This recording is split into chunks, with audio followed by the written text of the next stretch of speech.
To have a national anthem, you have to be a nation, but that is rather a fluid concept. There are nations that are not countries, like the Kurds or Quebec, and there are countries that are not technically nations, like Scotland. And then there are lots of almost countries, like Bermuda or Greenland. The 2022 CIA World Factbook lists 262 countries, including some I've never heard of, like Akrotiri, a small patch of land in Cyprus that is technically a British overseas territory and used as a military base, and Navassa Island, a small uninhabited island in the Caribbean that's owned by the United States, though claimed by Haiti. Neither appears to have an anthem of their own.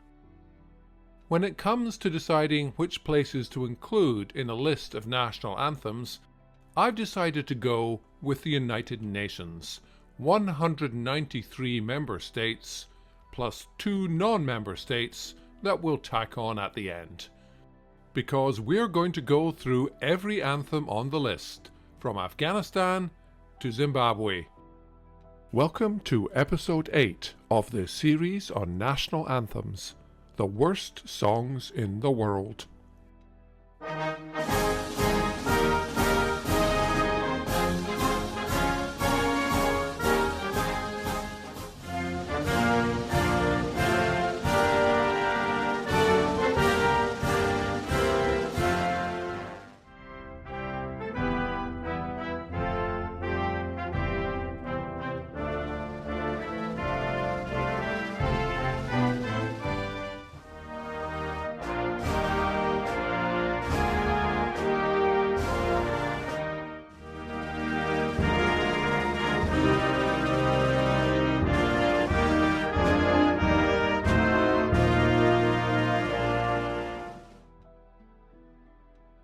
My name is David Pate. I'm a broadcaster, writer and journalist in Halifax, Nova Scotia. The first country on our alphabetic list of anthems is Afghanistan. As you might expect from a country that has undergone multiple invasions, civil wars, revolutions and violent insurrections, Afghanistan has had several national anthems and even a period, unique in modern history, of no national anthem at all. Its first anthem was introduced in 1926.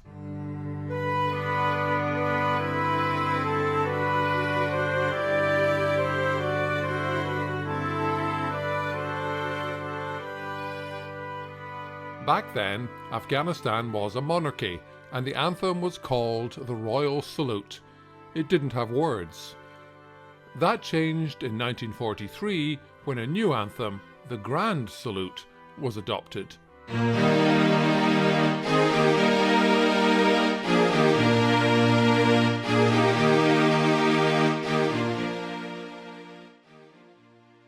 As with many monarchies, this national anthem was actually not about the country, but about the ruler.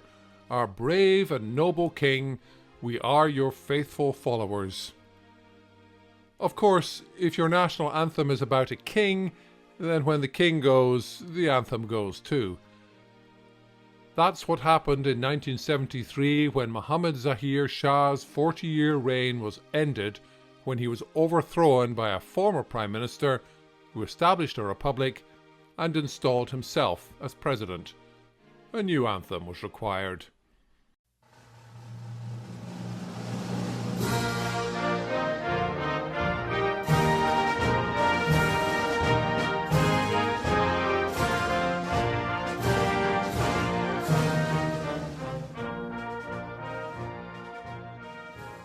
Like many symbols installed by dictators, this anthem foolishly predicted a lengthy existence. Long live the Afghan nation, long live the Republic. But there was no long life for this Afghan anthem. A military coup in 1978 brought a communist party to power, and the long, violent struggle for control of Afghanistan that continues today was begun. This podcast is not a political or social history except as it relates to the creation and replacement of anthems, So I'm not going into the details of the Soviet intervention in Afghanistan, the brutal war that followed, the rise of the Taliban, and the later invasion by US-backed forces. But each phase of the struggle was punctuated by a change in anthems. This one arrived in 1978, courtesy of the People's Democratic Party of Afghanistan, a Soviet-backed revolutionary movement.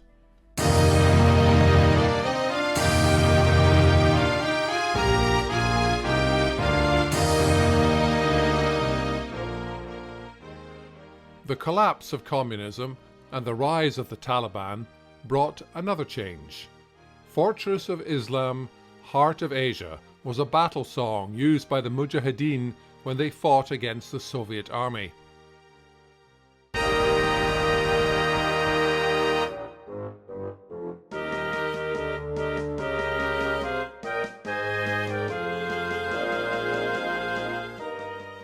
That song lasted until 1996, when it was replaced with nothing.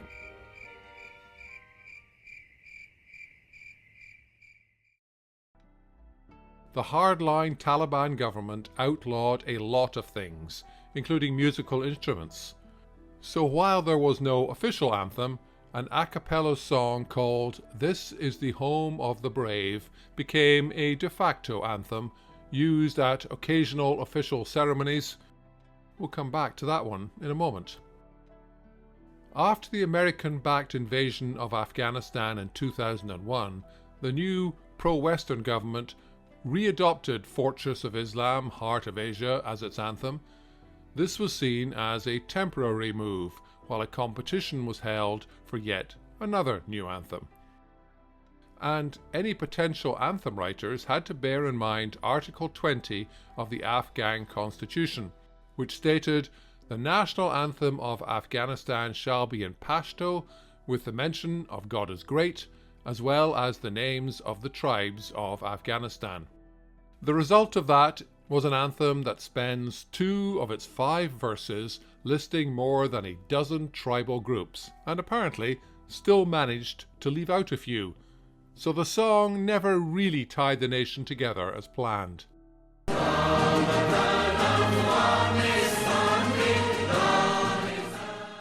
And we're almost up to date. The current Afghan anthem is that song I mentioned earlier, the one used during the Taliban's first time in power, "This is the Home of the Brave," which, given the 20 years that America spent fighting in Afghanistan, seems poignantly ironic.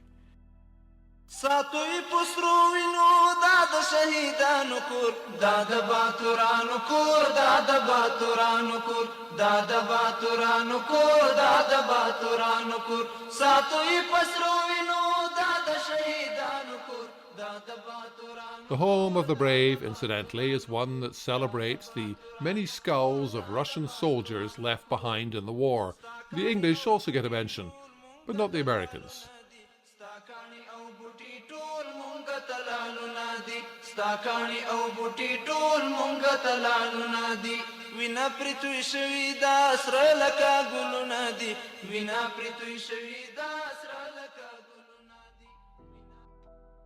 We started with the nation that probably leads the pack in anthem changes, so from now on, things should be a little quicker.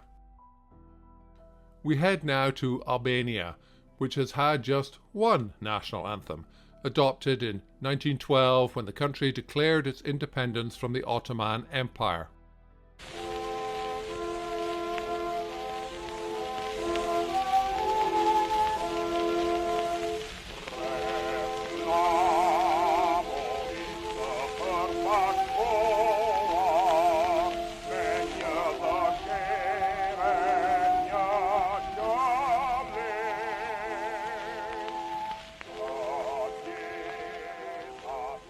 That anthem continuity is surprising, given the political changes in the country over the past century. In 1928, the president declared himself King Zog, but the anthem, which celebrates the flag, survived the change to a monarchy.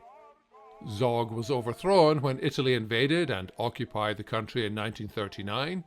After the war, Albania was a communist state, until the collapse of the Soviet Union in 1991, it's now a parliamentary democracy. And through all of this, Albanians kept singing the same national song, uniting around their flag with its double-headed eagle and promising to die a martyr in defense of the fatherland, which, considering the country has been a republic, a monarchy, a communist dictatorship, and now a Western-style democracy, is pretty remarkable.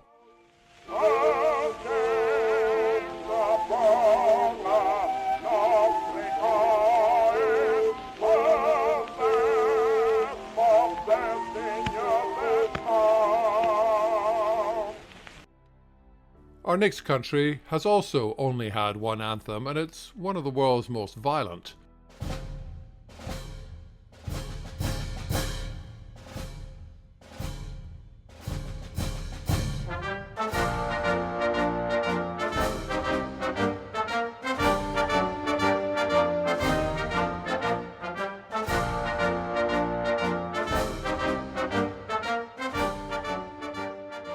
Algeria hasn't been around for long as an independent nation, having been part of various empires stretching back to the Romans. Most recently, it was occupied by the French, and only won its independence in 1962 after a long and brutal war. So not much of a surprise that it adopted a warlike anthem. We explored that in episode 1. As you may remember, the lyrics include the lines, "We have taken the noise of gunpowder as our rhythm,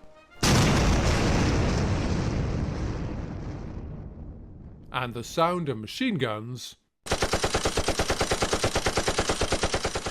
as our melody." It also promises France a day of reckoning, and is one of the few anthems in the world that actually names another country.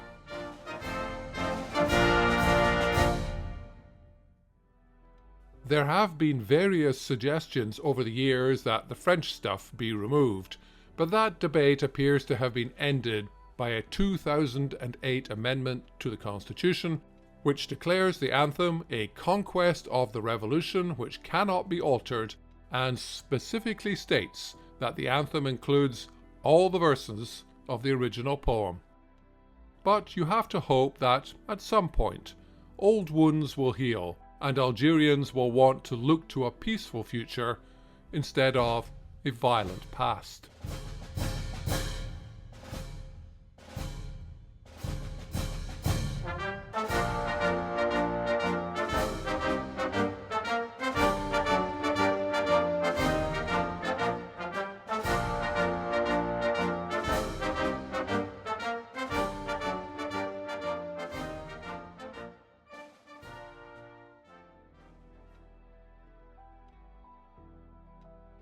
After 3 countries that have struggled with war and political turmoil for generations, it's nice to end this episode on a gentler note, with one of the world's oddest anthems.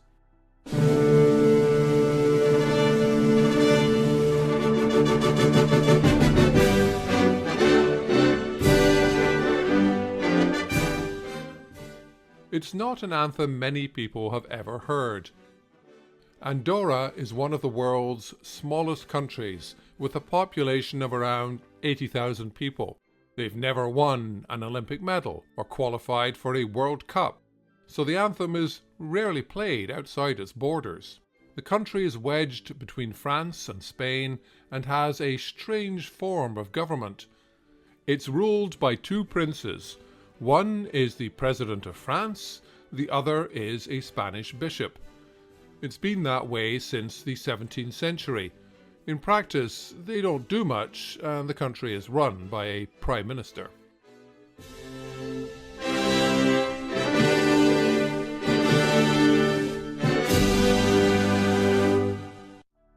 What makes the anthem odd is that it is told in the first person, from the perspective of the country as a princess, the only remaining daughter of the Charlemagne Empire, which covered most of Central and Western Europe in the 9th century. The song itself isn't particularly old. It was written and adopted as the anthem a little over 100 years ago. but the anthem has been at the centre of at least one diplomatic incident. In 2019, the President of France apologised after the Andorran national anthem was mistakenly played during a soccer match between France and Albania.